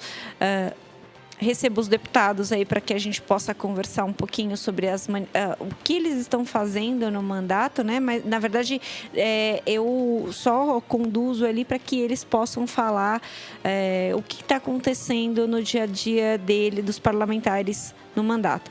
Então, cada deputado tem 10 minutos e ele pode se reinscrever e falar mais 10 minutos. E é um espaço muito importante, porque como a gente não está com as sessões presenciais, essa sessão virtual permite que o público de casa tenha esse contato direto com o deputado.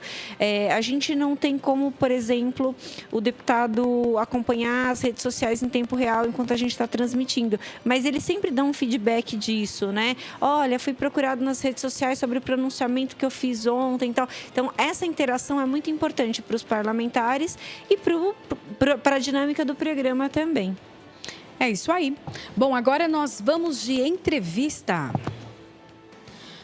O Jornal da Rede Alesp conversa agora com Cláudia Calais. Ela é diretora executiva. Ela nos fala sobre voluntários de multinacionais que doam produtos e cestas básicas para missões. Seja muito bem-vinda, Cláudia. Bom dia, Cláudia.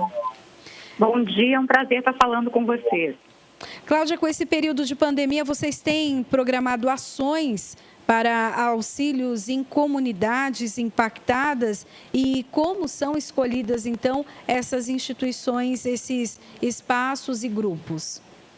Na verdade, o programa de voluntariado que nós mantemos, ele já existe desde 2002, é um voluntariado corporativo com funcionários dessa multinacional que você comentou, né? Que mantém uma fundação social, do qual eu faço parte. Nesse período de pandemia, na verdade, os projetos eles continuam. A mudança é que agora nós estamos fazendo esse trabalho não tanto com contato físico, mas mais utilizando o contato virtual, as redes virtuais. Então, nós hoje estamos atuando em 13 localidades que nós já temos um trabalho desenvolvido desde o ano de 2002. Cláudia, como funciona o grupo de voluntariado? A empresa, ela possibilita que os funcionários, eles dentro do horário de trabalho, eles exerçam ações voluntárias em diferentes entidades. Então, nós trabalhamos desde casas de idosos, hospitais, abrigos de crianças, casas que trabalham com terapêuticas para dependentes químicos, comunidade em geral, né, principalmente aquelas comunidades que a gente considera com maior risco de vulnerabilidade. Então, esse funcionário, ele exerce, a empresa oferece todas as condições para que ele exerça uma ação voluntária. Todo o trabalho é financiado pela empresa, então todas as ações, né, que são realizadas, o que é doado.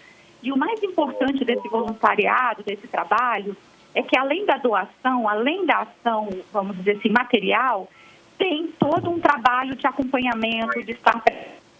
E principalmente nesse momento que a gente está vivendo agora, de pandemia, de isolamento social, que é tão importante para a gente, mas é importante também você receber um telefonema, como eles têm feito, né? Nós temos doado mensalmente muitas cestas básicas, kits de higiene, né? Máscaras, alimentos em geral, doações de sangue, aquilo que a gente percebe que cada região necessita mais naquele momento. Mas essa doação, ela sempre chega com um carinho a mais desse voluntário. Então, a gente tem feito muitas lives, muitas contações de histórias por meio de vídeos, telefonemas para abrigos de idosos, para que esse carinho, mesmo que de uma forma virtual, ele também chegue para quem está do outro lado e que nesse momento está em período de isolamento social.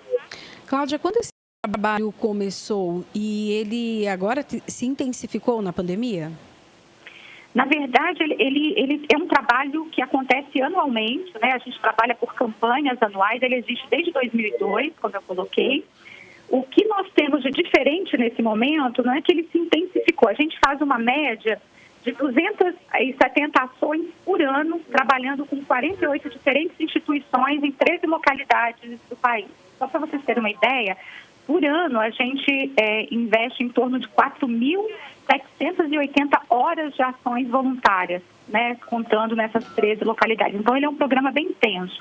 Como eu disse, o que mudou agora nessa fase é que você deixa de ter aquela presença física, que era mais constante, semanalmente nas instituições, e ela passa a ser feita de uma maneira mais virtual, não é? Contando com todas as ferramentas eletrônicas que hoje a gente dispõe para que esse contato seja feito.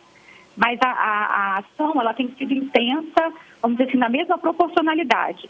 O que mudou é o que você está trabalhando. Por exemplo, antes a gente não doava máscaras, hoje a gente tem um trabalho grande de doação de máscaras. Antes a gente não tinha uma ação tão forte de doação, né, especificamente como alimentos, cestas básicas, porque o programa ele trabalha mais numa linha de construção em conjunto com a entidade. Mas do momento atual, ele exige da gente uma atenção, vamos dizer assim, mais básica, né? Seja por meio da doação, seja por meio do suporte para algumas secretarias de assistência social, principalmente para atender as famílias e comunidades em maior risco de vulnerabilidade. Cláudia, como as pessoas podem ajudar a Abundi? De que forma? É possível se unir a essa corrente do bem? Olha, o programa ele é um voluntariado corporativo, né? Então ele é concentrado nos funcionários. Mas o que a gente tem feito muito hoje nas comunidades, os grupos de voluntário, nós temos trabalhado muito em conjunto com outras instituições, com outras entidades. Então, a gente tem trabalhado muito forte com as secretarias de assistência social para que elas estão coordenando algumas ações nos municípios. Em outros municípios, nós estamos puxando essa coordenação e tem várias entidades participando, né, desse trabalho conjunto. Eu acho que esse período de pandemia, ele é um período que nós estamos atravessando, ele é um período, principalmente no isolamento social, ele é um período muito desafiador, mas, ao mesmo tempo, ele está oportunizando para a gente uma consciência da coletividade muito grande, muito bonita, né? A gente está percebendo cada vez mais forte que nós, seres humanos, nós somos seres gregários. Nós dependemos do outro, nós não vivemos sozinhos. E essa corrente de um segurando a mão do outro, vamos dizer assim, um elo se atrelando ao outro, isso está trazendo uma corrente muito bonita e levando ações muito interessantes. Então, eu diria que nas localidades onde existem unidades da empresa, as entidades, pessoas que queiram participar, procurem essas entidades, procurem as unidades. Nessas unidades nós temos pessoas responsáveis pelas áreas de recursos humanos, coordenadores nas unidades que nós temos de voluntariado, e são pessoas que estão organizando essa corrente maior, né? Eu acho que toda ajuda ela é bem-vinda e necessária nesse momento. Cláudia, nesse momento de pandemia, a demanda é muito maior em vários aspectos, né? Você citou a questão das máscaras, tem os alimentos, produtos de higiene. O pós-pandemia, qual é a programação de vocês? Como essas ações vão acontecer? Elas vão continuar por algum tempo? Sim, porque, na verdade, elas já existem desde 2002, né? Elas dão continuidade, sim. Óbvio que tomando um cuidado ainda muito maior. Na verdade, esse pós-pandemia, ele é uma incógnita para todo mundo, né? O que será esse pós-pandemia, né? Como é que a gente vai atuar, como é que vai ser, né? Mas sim, ele terá continuidade porque ele já vem acontecendo, né? E com muito mais responsabilidade, eu acho, e com uma consciência muito maior, não só dos investidores sociais, que já tem um trabalho, né? Uma caminhada nessa linha, mas eu acho que como sociedade mesmo. Acho que esse aprendizado que a gente está tendo nesse período de isolamento, de coletividade, de trabalho em parceria, de você não só pensar no seu bem-estar, mas o seu bem-estar também passa pelo bem-estar do outro, esse espírito de comunidade. Eu acho que esse momento que a gente está vivendo, ele só agregará ainda mais para que as ações que hoje muitas vezes ficam restritas a investidores sociais, elas possam permear ainda mais a sociedade. E mais do que só na linha da doação, que hoje acaba sendo algo mais, vamos dizer assim, forte e importante, mas numa linha de desenvolvimento mesmo, de olhar o outro de maneira diferente. Eu acho que essa pandemia está trazendo uma consciência muito grande para a gente, de anos de abandono de muitas comunidades em situação de vulnerabilidade. Isso está se voltando de uma maneira muito forte contra nós nesse momento, vamos dizer assim, de maior fragilidade, não só social, mas de saúde, econômica, né? Então, a minha crença e o meu desejo é que isso permaneça, que esse espírito de coletividade permaneça e que isso nos leve vamos dizer assim, a amadurecer ainda mais, não só como indivíduos, mas principalmente como sociedade. Cláudia, a gente ainda há pouco falávamos aqui no jornal sobre a questão da saúde mental, que com certeza a pandemia vai abalar a saúde mental. Você percebe que os colaboradores que estão te ajudando, que estão ajudando nessa ação solidária, eles estão melhores nesse sentido? Isso tem feito bem para eles, para as pessoas? Claro que sim, não só para eles, né, mas principalmente também para aqueles que estão recebendo. Porque você imagina, por exemplo, uma casa de idosos, né, que é uma população considerada, vamos dizer assim, de risco, apesar de que os números têm mostrado que todos nós hoje somos população de risco, né, frente à Covid-19. Mas, assim, você está lá isolado, quietinho, não pode receber visitas, que já eram visitas programadas, semanais, você cada vez mais isolado. Você recebeu um vídeo com uma contação de histórias, ou você recebeu um telefonema, né, de alguém, ou você recebeu uma carta, como a gente tem mandado para alguns, né? Isso acalenta muito. E para quem faz essa ação, muito melhor, porque você sai da sua... A ação voluntária, ela possibilita que você saia do seu núcleo ali, do seu centro, e você comece a perceber o núcleo e o centro dos outros. E às vezes aquele desafio que para você é enorme, que consome 100% da sua energia, você percebe que tem outra pessoa do seu lado que tem um desafio muito maior do que o seu e que está enfrentando aquilo. Então você se envolve também na ação do outro. Então, para esse momento, é muito importante a gente canalizar a energia que a gente tem, não só para você pensar nos seus desafios de estar dentro de casa, né, dos desafios que você tem pós-pandemia ou no meio dessa pandemia, terei emprego ou não terei emprego, conseguirei recurso para garantir a alimentação da próxima semana ou não conseguirei, como é que vai ser o ano escolar do meu filho que está aqui, ou tenho 3 filhos, só tenho um computador, ou só tenho um celular, cada dia um faz uma aula na escola porque eu não consigo oferecer aula para os 3. Então, quando você se envolve em outras ações, você percebe que o desafio não é só seu. Esse desafio ele está posto para todos. E cada um, à sua maneira, está enfrentando, ele tem desafios a enfrentar. Então, isso fica mais fácil, mais diluído. Então, eu acho que quando você se engaja em ações coletivas, isso te ajuda também a passar pelo seu, vamos dizer assim, pela sua fase como indivíduo, né? E são muito bem-vindas. Bacana, Cláudia. Parabéns, então, pelo trabalho de toda a equipe de vocês. É o que você disse, né? Existem desafios maiores do que o seu. É preciso olhar para o próximo. Muito obrigada pela sua participação e um bom dia para você. Obrigada a vocês. Foi um prazer participar essa manhã. Prazer foi nosso. Seja sempre bem-vinda. Cláudia Calais falou para a gente sobre essa questão do voluntariado, que é tão importante nesse momento, né? Exatamente.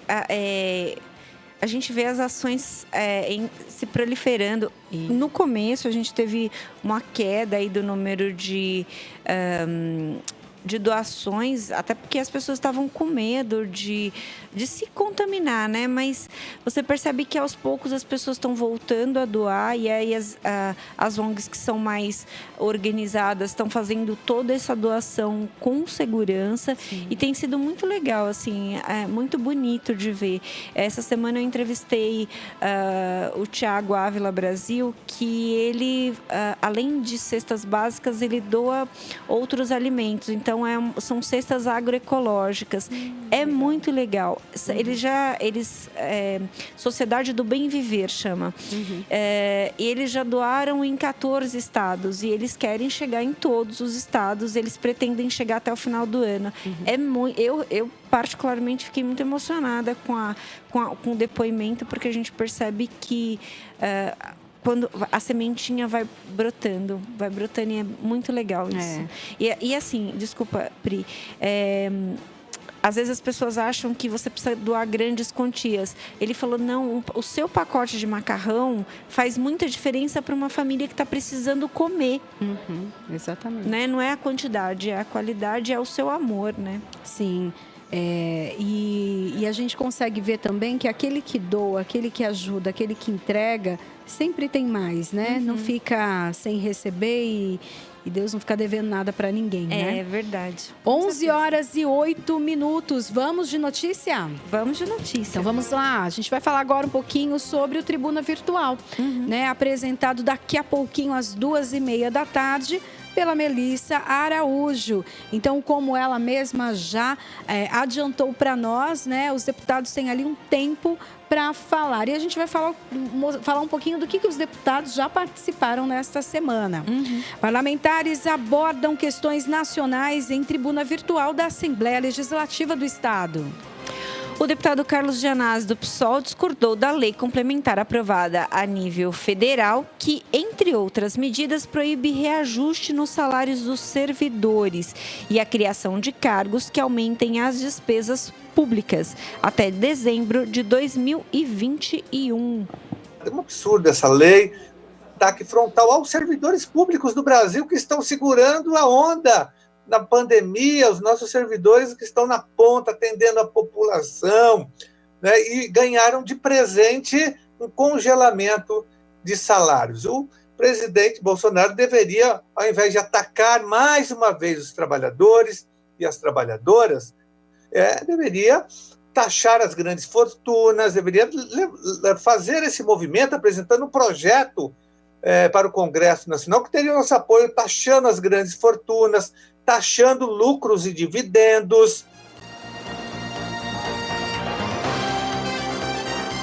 Sim, as inscrições...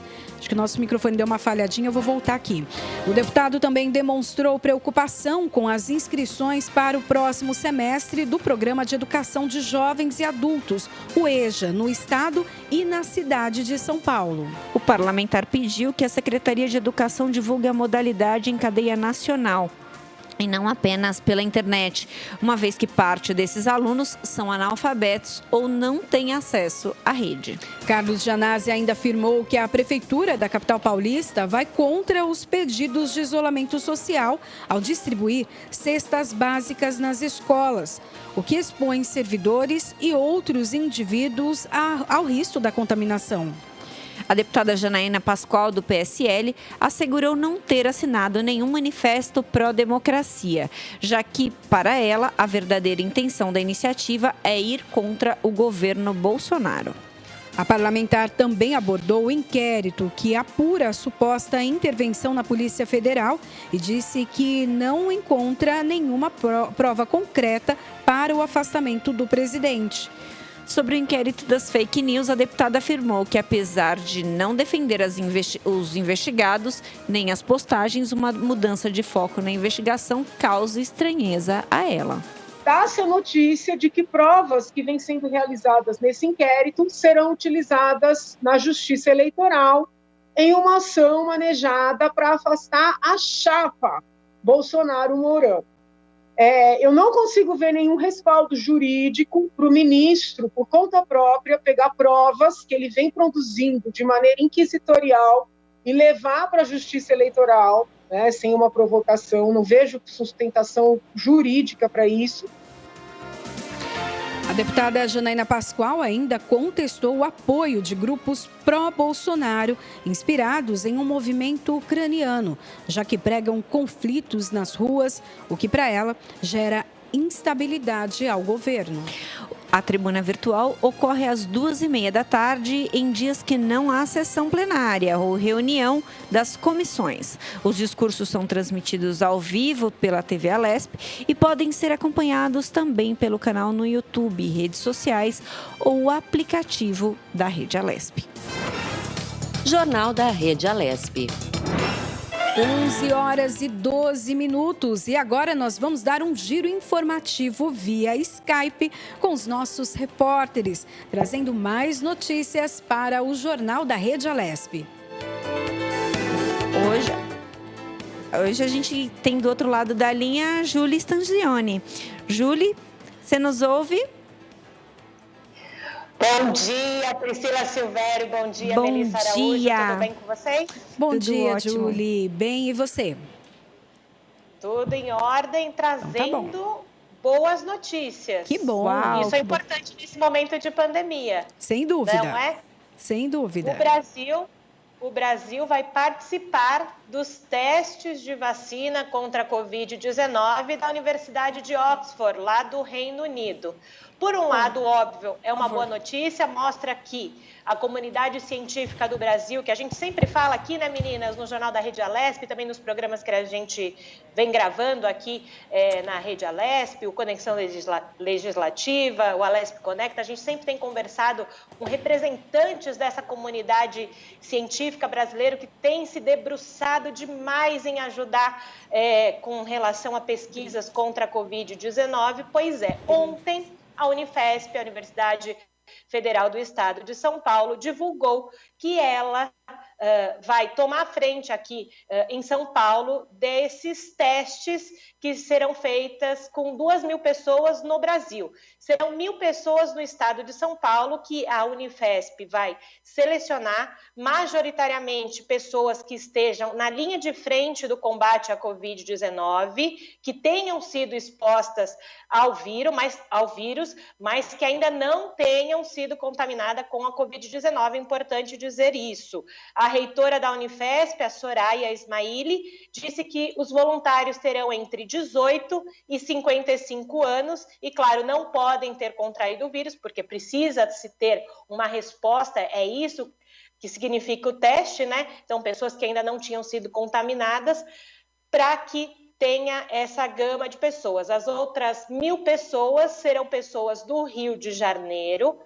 Provavelmente será a Fiocruz que vai selecionar essas pessoas. Ainda não está oficializado qual é o centro responsável lá no Rio de Janeiro para esses testes, nessas 1.000 pessoas no Rio de Janeiro, mas aqui em São Paulo a gente sabe que a Unifesp vai tomar essa linha de frente, já tomou essa linha de frente na seleção desses 1.000 voluntários. O que isso significa? Significa que a vacina que está sendo desenvolvida lá na Universidade de Oxford já tem ali algumas porcentagens de dar certo. Isso é importante para a gente, não é, meninas?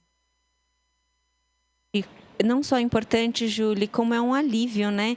É importante até destacar aí que, assim, uma vacina tem muitas fases a ser passadas, superadas para chegar até a gente. Isso não significa, a gente tem certeza que vai dar tudo certo, vai ser positivo essa fase, mas ainda tem outras para ser superadas até chegar no consumidor. Aí. Então, a primeira, eu estava vendo de manhã, acho que a primeira com animais foi um sucesso, a segunda com a amostragem de 1.000 pessoas foi um sucesso, a terceira com a amostragem de 3.000 pessoas foi um sucesso, e agora eles partiram para uma amostragem maior, tanto na Inglaterra quanto aqui no Brasil. Como o Brasil é um epicentro da América Latina, mas eu fico pensando, Júlia, se não tem também a ver com o nosso clima, né? Experimentar a vacina em climas diferentes para entender se ela, de fato, vai ser adequada para o mundo inteiro, né? Isso mesmo, Mel. Tem essas duas vertentes, né, que você acabou de falar aí. Primeiro, o Brasil, ele está ali entre os 3, 4 países que mais têm casos desenvolvidos de Covid. Então, já é um recorte importante para os pesquisadores.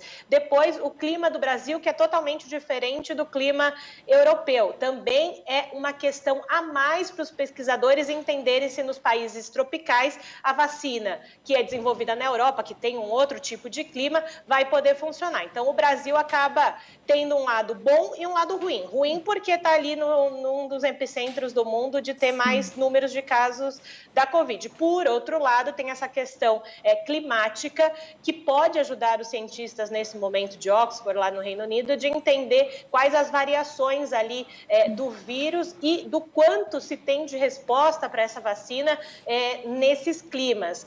E aí, eu reafirmo e recoloco aqui a importância da nossa comunidade científica, porque, assim, poderiam ter escolhido outro país tropical. não o Brasil, mas essa interlocução dos cientistas nos bastidores, a conversa dos pesquisadores em Oxford com os pesquisadores aqui brasileiros foi de suma importância para que o Brasil fizesse efetivamente parte desse momento histórico. Eu digo momento histórico, Priscila e Melissa, porque independentemente do lado ruim, que é toda essa pandemia, algum legado tem que ficar para o Brasil, e que seja esse legado da ciência ser vista em primeiro plano também, né? Que é muito importante. Amanhã, justamente, eu vou gravar um Alesp Conecta com o Dr. Ricardo Sobier, que é da Unifesp, ele é professor da Unifesp, e vai falar um pouquinho mais para a gente desse momento histórico aqui em São Paulo, meninas. Sim, Júlia, você fez uma observação extremamente perfeita, que é sobre a questão dos nossos cientistas, dos nossos médicos e cientistas, do esforço. A gente sabe, a gente tem conversado com... Você falou que amanhã vai conversar com um médico da Unifesp, um cientista da Unifesp. A gente sabe que a gente não perde para ninguém no mundo inteiro, nenhuma outra escola de cientistas, digamos assim, deixa o Brasil para trás. A gente tem profissionais extremamente capacitados e empenhados desde o primeiro momento nas vacinas. Lembrando que a gente tem ainda outras frentes de vacinas aqui do Brasil mesmo, que estão em andamento. Então, tudo isso é muito importante a gente dizer e reconhecer o esforço desses profissionais que estão trabalhando ali dia e noite, desde de que surgiu a pandemia até então, para que a gente consiga sair disso o mais breve possível. Então, tudo isso a gente, como você falou, tem que ter um legado. Eu acho que o legado é essa da valorização do que a gente tem de melhor, que são esses profissionais fantásticos. E, Julie, interessante a questão do isolamento social, né? As pessoas que conseguiram fazer esse isolamento não se contaminaram nesse primeiro momento em que há um colapso, em que a saúde pública acaba ficando sobrecarregada, com muitos casos. Não se sabia direito ainda quais as diretrizes, medicamentos, não se tinha vacina, né? Ainda não se tem por completo, mas não se tinha nem a esperança dela, né? Muitas pessoas ali acabaram perdendo a vida. Então, o isolamento social faz com que a contaminação de outras pessoas, ou ela aconteça daqui muitos dias ou meses ainda, ou nem chegue a acontecer por conta da vacina. Inclusive, desculpa, Pri, te interromper, muita gente questiona, mas foi dito, o governo falou que o epicentro seria em maio, agora vai ser em junho, depois vai ser em julho. E as pessoas não entendem que esse momento de epicentro foi mudando em função do isolamento. Então, conforme a resposta do isolamento, precisou mudar essa perspectiva de epicentro, porque, na verdade, o que é o epicentro de uma pandemia? É o momento em que você tem uma forte taxa de contágio. Então, é isso. E aí as pessoas têm que ter esse entendimento que não é que o governo está jogando, não é. As pessoas estão lidando com estatísticas. Você pode ver que, se você olhar os números que foram anunciados logo no começo, não houve erro. Todas as perspectivas foram muito corretas. Todo o andamento foi muito... O passo a passo foi muito desenhado desde o começo. É isso mesmo, meninas. A gente está falando sempre aqui no Jornal da Rede Alesp, trazendo os especialistas, sempre dizendo dessa importância do distanciamento social, desse isolamento, de você se proteger e proteger o outro, justamente para tentar estancar a rapidez com que o vírus ele vai se proliferar naquela região, naquela cidade. E também, aproveitando esse gancho que vocês falaram do distanciamento social, por que os cientistas lá de Oxford saíram dos testes do Reino Unido? Porque o Reino Unido ele teve uma desaceleração no contágio. E isso, nessa hora, é meio dúbio, mas nessa hora não ajuda na comprovação efetiva da vacina, porque precisa ir a locais aonde se tem uma taxa de contaminação mais elevada. Por isso que eles estão descentralizando ali do Reino Unido, que já está em outro momento da pandemia, indo para países como o Brasil, que está nesse momento quase chegando no seu pico. Por um lado ruim, por um lado bom, mas o importante é que a gente está vendo a comunidade científica brasileira e internacional trabalhando em prol da vacina, não é, Priscila, Melissa? Exatamente. Júlia, muito obrigada, viu, pela sua participação hoje. Guarda um cafezinho para a gente, que daqui a pouco a gente toma uns cafezinhos contigo. Muito obrigada, viu?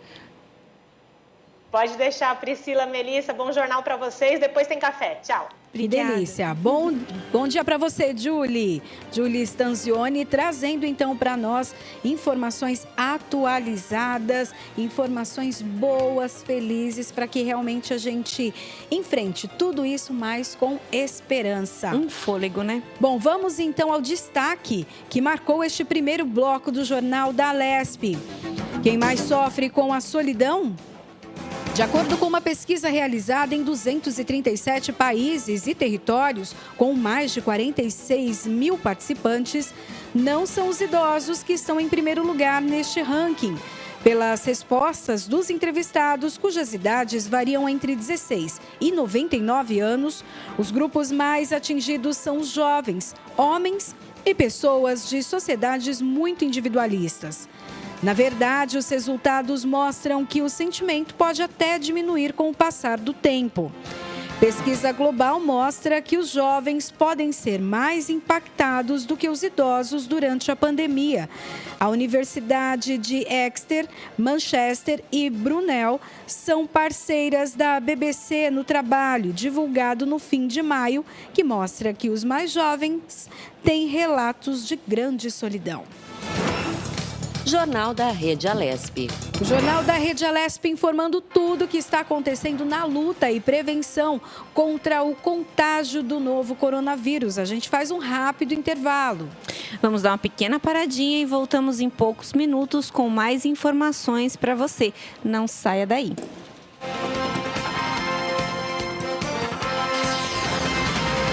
Você acompanha Jornal da Rede Alesp.